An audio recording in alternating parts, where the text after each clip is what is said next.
Welcome again for a business study class. And today we will discuss the next topic of chapter 5 organizing. जो organising का हमारा topic जो चल रहा था वो कल हमारा चल रहा था, इसमें आपका डेलीगेशन ऑफ अथॉरिटी, और we are discuss the meaning of delegation of authority, principle of absoluteness of accountability, क्या अकाउंटेबिलिटी लास्ट होती है या आगे ट्रांसफ़र की जा सकती है। तो मैंने बताया था कि आपका अकाउंटेबिलिटी लास्ट होती है, वो आगे किसी को ट्रांसफ़र नहीं की जा सकती। तो एलिमेंट ऑफ डेलीगेशन जो थे वो आपके 3 थे। आपके पास में था पहला responsibility. Responsibility means to assigning the job to any individual, that may be physical और दैट में बी मेंटल। तो वो आपका कहलाया था रिस्पॉन्सिबिलिटी डेलीगेशन। इसकी फीचर्स मैंने आपको बताई थी, वो आपकी थी कि ऑब्लिगेशन दिया जाता है सीनियर द्वारा सबॉर्डिनेट को, और दूसरा जो है इसका रिलेशन बनता है सीनियर सबॉर्डिनेशन के कारण से, सबॉर्डिनेट के कारण से, और तीसरा ये हमेशा अपवर्ड से जाती हैं रिस्पॉन्सिबिलिटीज़, ये थी। नेक्स्ट आपका था अकाउंटिंग अथॉरिटी। अथॉरिटी का मतलब होता है power to give for the decision making. Decision making के जो पावर को देना वो आपकी कहलाती है अथॉरिटी। और इसमें जो है अथॉरिटी इसलिए दी जाती है so that assigned job could be completed within the time. If there will be no authority then it will not be easy to complete the responsibility. तो फीचर्स में आपके पास में था कि अथॉरिटी जब ओरिजिनेट होती है जॉब पोजीशन से, कि आप किस पोस्ट में उसी के हिसाब से आपको अथॉरिटी मिलती हैं। दूसरा जो है ये आपका राइट टू टेक डिसीजन आपका होता है, कि आपका जो है डिसीजन लेने का एक अधिकार हम इसको मानते हैं। और थर्ड आपके उसमें था कि ये जो है authority determines superior subordinate relationship, senior subordinate relationship को क्रिएट करती है कि कौन किसको कम्युनिकेट करेगा। और चौथा आपके साथ अथॉरिटी रिस्ट्रिक्ट है law by law rules and regulations, की जो अथॉरिटी है वो रूल्स लॉस और रेगुलेशंस के द्वारा मॉनिटर होती हैं। यानी आप अपने पावर से ज़्यादा किसी को अथॉरिटी नहीं दे सकते हैं, वो आपके जो ऑर्गेनाइजेशन का लॉ है बाय लॉज है उसी के हिसाब से आप दे सकते हैं। और नेक्स्ट आपका था कि authority arises a scalar chain which links the various job position. ये स्केलर चेन के थ्रू आता है, ऊपर से अथॉरिटी नीचे आएंगे, नीचे से नीचे, नीचे से नीचे जाती हैं, ठीक है। और अथॉरिटी फ्लोज डाउनवर्ड्स, अथॉरिटी हमेशा ऊपर से नीचे की तरफ ही आती हैं। और अथॉरिटी जो है always must be equal to responsibility, इसलिए हम बोलते हैं अथॉरिटी इज इक्वल टू आपकी रिस्पॉन्सिबिलिटी, ठीक है। नेक्स्ट आपके पास में जो आज हमें डिस्कस करना है दैट इज अकाउंटेबिलिटी। तो अकाउंटेबिलिटी का मीनिंग है क्या? अकाउंटेबिलिटी, अकाउंटेबिलिटी का मतलब जवाबदेही। यानी किसी को अथॉरिटी दी गई थी, रिस्पॉन्सिबिलिटी दी गई थी, तो उसका जो है जवाब भी उसी को देना होता है कि काम कंप्लीट क्यों नहीं हुआ, उसके रीजन क्या रहे। तो to make sure that employ और subordinate perform their responsibilities in their expected manner, the accountability is created. और accountability means subordinate will be answerable for the non completion of the task. Mean answerability, काम पूरा क्यों नहीं हुआ उसका जवाब उसको देना ही पड़ेगा। Creating accountability is the third and the final step of delegation process. Delegation process का थर्ड है जो है, पहला आपका था अथॉरिटी, पहला रिस्पॉन्सिबिलिटी, दूसरा अथॉरिटी, तीसरा आपका अकाउंटेबिलिटी है। The accountability can not be passed और delegated, it can only be shared with the subordinate. कहते हैं कि अकाउंटेबिलिटी जो है ना तो पास की जा सकती ना डेलीगेट की जा सकती है, कि can not be pass to delegated, it can only be shared with the subordinate. तो आप जो अकाउंटेबिलिटी जो पास नहीं कर सकते, केवल शेयर कर सकते हैं इसके साथ हैं, बाकी इस विषय कुछ नहीं। यानी जैसे मैंने कल आपको बताया था कि last accountability for the post, जिस बंदे को काम दिया गया है वो आगे डेलीगेट भले ही कर दे, रिस्पॉन्सिबिलिटी लास्ट में यानी अकाउंटेबिलिटी लास्ट में उसी आदमी की होती है, ठीक है जी। तो जैसे कि एग्जांपल मैंने दिया था कि if general manager has appointed sales manager and sales manager is given a target of 1000 products to sell during the month, and he has given the authority to appoint 5 persons. He appointed the 5 person, means he is given the responsibility of 1000 units to sell. He has given the authority to appoint the 5 persons, and he has assigned the job of 200 products each salesperson. But one salesperson fell ill and his target is not completed. Then sales manager cannot answer the general manager that he is not responsible, he is not accountable because one person fell ill. तो ये हम नहीं कह सकते. It was the responsibility of the sales manager that he should arrange the part of that person between the other persons. उनका जो है दूसरे लोगों के बीच में काम को बांटे या खुद करे, कैसे भी करे, अकाउंटेबल वही होगा लास्टली. यानी ये कहने का मतलब ये हुआ कि अकाउंटेबिलिटी जो है वो लास्ट उसी की रहेगी जिसको काम दिया गया है. ठीक है. फीचर्स ऑफ अकाउंटेबिलिटी कौन सी होंगी? तो कहता है कि accountability refers answerability the final output. आपके फीचर्स में हैं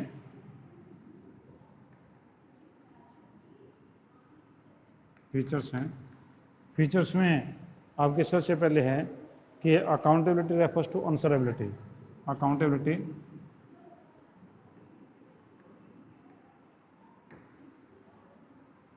refers to answerability.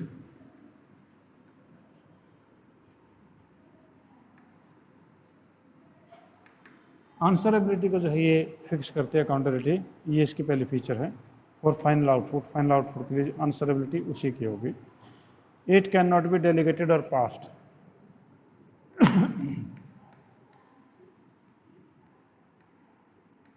It cannot be delegated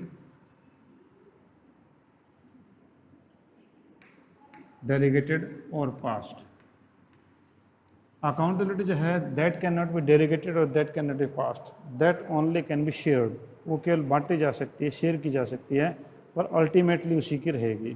third है it enforced through regular feedback on the context of work accomplished. It enforced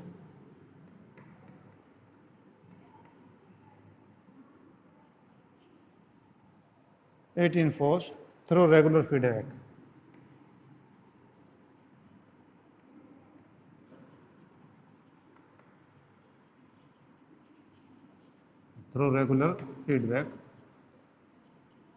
आपका रेगुलर फीडबैक से जो है ये आपकी इन्फोर्स की जा सकती है. मेन से you should take the regular feedback. What is the position of the job you assigned. आपने जिसको काम दिया उसको आप हर रोज़ देखेंगे, उसको मॉनिटर करेंगे. ऐसा ना हो कि साल के लास्ट में देखें तब तक काम कोई कंप्लीट ना हो. तो आप इन्फोर्स से उसको जो रेगुलर है चेकअप से कर पाएंगे. It follows upwards.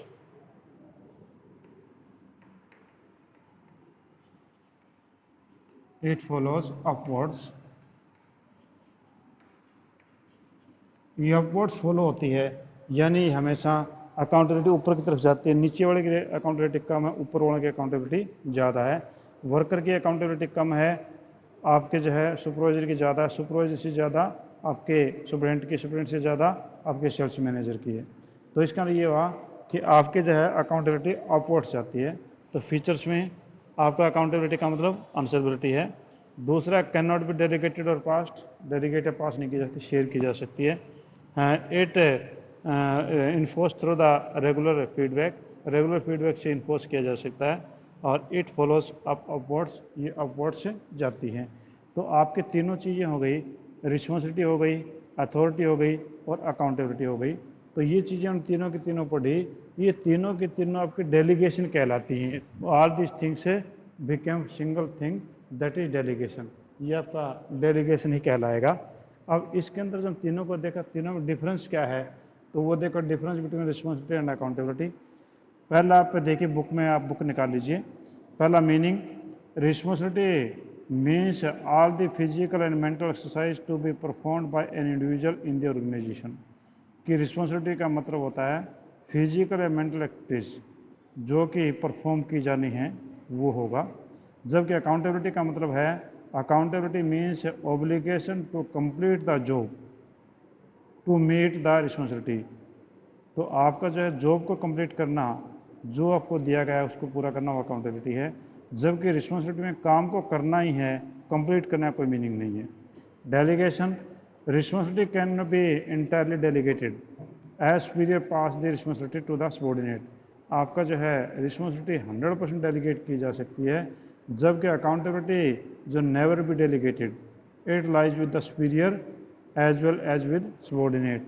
ये सबॉर्डिनेट के ऊपर भी रहती है अकाउंटेबिलिटी और लास्टली सुपीरियर के ऊपर ही आती है। फॉलो ऑफ डायरेक्शन, रिस्पॉन्सिबिलिटी जो है वो आपकी फॉलो अपवर्ड्स, रिस्पॉन्सिबिलिटी ऊपर वाले की ज़्यादा बढ़ती जाती है, जबकि अकाउंटेबिलिटी जो है वो कहता है कि अपवर्ड तो है, because manager more authority more accountability, जिसके बाद जितनी ज़्यादा अथॉरिटी होगी उसकी उतनी ज़्यादा अकाउंटेबिलिटी आपकी कहलाएगी। तो फॉलो डायरेक्शन जो है दोनों का आपका अपवर्ड होता है, और इसमें जो है उसने बोला कि आपके मैनेजर के जितनी अथॉरिटी उसके हिसाब से उसको ज़्यादा अकाउंटेबिलिटी मिलेगी। नेक्स्ट आपका अथॉरिटी एंड रिस्पॉन्सिबिलिटी में डिफरेंस क्या है? तो अथॉरिटी का मीनिंग क्या है? Authority means a power to take the decision, authority का ये होता है, जबकि रिस्पॉन्सिबिलिटी का मतलब होता है इट इज़ द ड्यूटी और task perform by an individual, एक इंडिविजुअल जो ड्यूटियाँ काम करता है उसके लिए बोला जाता है।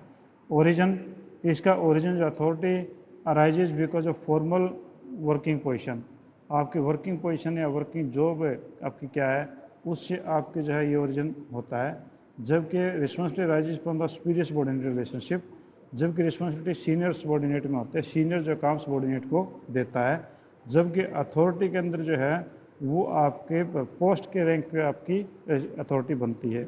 बड़ी पोस्ट ज़्यादा अथॉरिटी, छोटी पोस्ट कम अथॉरिटी होगी। डायरेक्शन और फ्लो, तो authority always flow downwards from superior to subordinate, हमेशा अथॉरिटी जो है वो डाउनवर्ड आती है सुपीरियर से आपके जूनियर तक या सबॉर्डिनेट तक, जबकि रिस्पॉन्सिबिलिटी फॉलोज अपवर्ड्स, यानी जूनियर की रिस्पॉन्सिबिलिटी कम है और सीनियर की आपकी ज़्यादा होती है। Delegation, authority can be delegated but responsibility can not be fully delegated, responsibility fully delegate आपकी नहीं हो सकती है। ठीक है जी, तो ये आपके पास में तीन के डिफरेंसेस। अब कहते हैं comparative study of element of delegation, comparative study हम करके देखें तो पेज पे देखिए, meaning power to take decision वो कहलाती है authority, obligation to perform task कहलाती है responsibility, answerability for output to assign task वो कहलाती है accountability. Delegation, authority can be delegated, आपका responsibility can not be fully delegated, और accountability can not be delegated at all, किसी हालत में डेलीगेट नहीं हो सकती हैं अकाउंटेबिलिटी। ओरिजिन, इसका ओरिजिन होता है फ्रॉम जॉब पोजीशन अथॉरिटी, तो जॉब पोजीशन से बनती है, और ये arises from the delegation of authority, delegation of authority से अराइज होता है, और अराइजेज फ्रॉम रिस्पॉन्सिबिलिटी, रिस्पॉन्सिबिलिटी से अराइज होता है। Flow of direction, flow direction कैसे होगा? फ्लो जो है उसका सुपीरियर से सबॉर्डिनेट की तरफ होता है अथॉरिटी का, यानी बड़े से छोटे वाले को पावर मिलती है, जब इसका फ्लो जो अपवर्ड्स होता है यानी छोटे वाले की जिम्मेदारी कम और बड़े वाले की ज़्यादा होती है, और इसमें भी आपका अपवर्ड होता है सबॉर्डिनेट टू सुपीरियर। ठीक है जी, तो ये आपके जो कंपैरेटिव स्टडी थी इनकी। अब हमें जो बात करते हैं वो कहते हैं कि आपका जो है एलिमेंट ऑफ डेलीगेशन, आपका इसकी इम्पोर्टेंस ऑफ डेलीगेशन, डेलीगेशन की इम्पोर्टेंस कौन कौन सी हैं? तो ऊपर वाला तो ये तीनों पॉइंट हो गए थे आपके। आप कहते हैं कि इम्पोर्टेंस ऑफ डेलीगेशन, डेलीगेशन की इम्पोर्टेंस क्या है, यानी डेलीगेशन जो वो करना ज़रूरी क्यों है? तो ये बात करा कि आपका डेलीगेशन की इम्पोर्टेंस क्या है, तो वो हमें डिस्कस करते हैं। तो उसके 5-6 पॉइंट हैं। इम्पोर्टेंस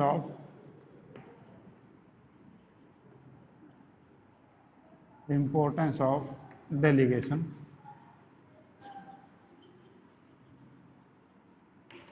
डेलीगेशन की इम्पोर्टेंस क्या है? तो सबसे पहले है effective management. First is effective management.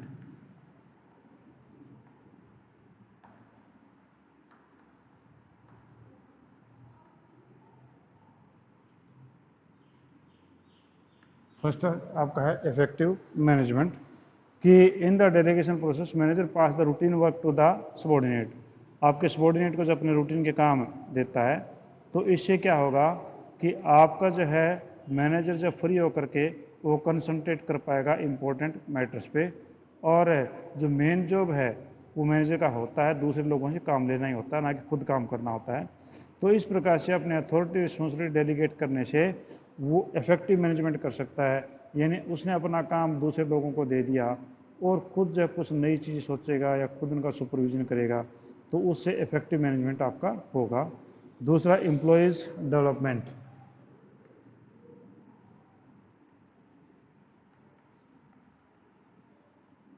Employees development, how it is possible, what is the meaning of employee development? Employees development means when the authority and responsibility is given to the employee, he gets an opportunity to utilize his talent, and by using his talent he will in position to take the decision on complex matters, and therefore he will get the experience and he will use their skills, gain experience, work। क्योंकि जब जिस बंदे को manager जो है अपना काम देता है, डेलीगेट करता है, तो naturally he has a power to take the decision in the complex situations and he takes such type of the decision.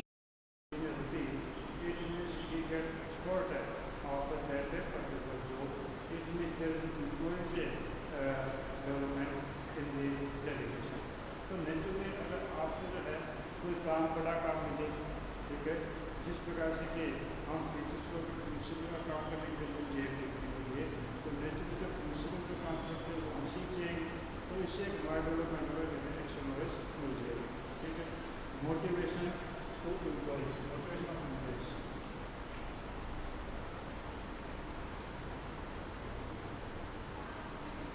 Motivation of employees,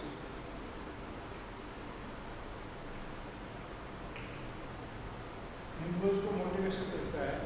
motivation इस प्रकार से मिलेगा कि in the delegation of the manager sharing the responsibilities and authority with the subordinate, it motivate the subordinate as the development of the business to the trust with the supervisors leaders. क्योंकि naturally when the fouls is assigned to a person and with the responsibility also provided, naturally he will feel proud that I am so much capable that manager has assigned such type of jobs. It means it is a direct motivation to the employees. Next is facilitate organizational growth.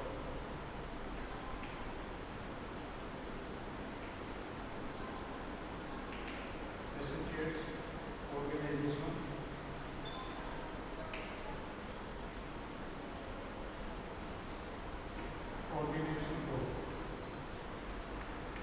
Natural organisation growth के लिए भी जैसे एक प्रकार से इसे मिलती है। In the process of delegation when the managers as passing the resource subordinate, they keep in mind the qualification and the capability of the subordinate। Naturally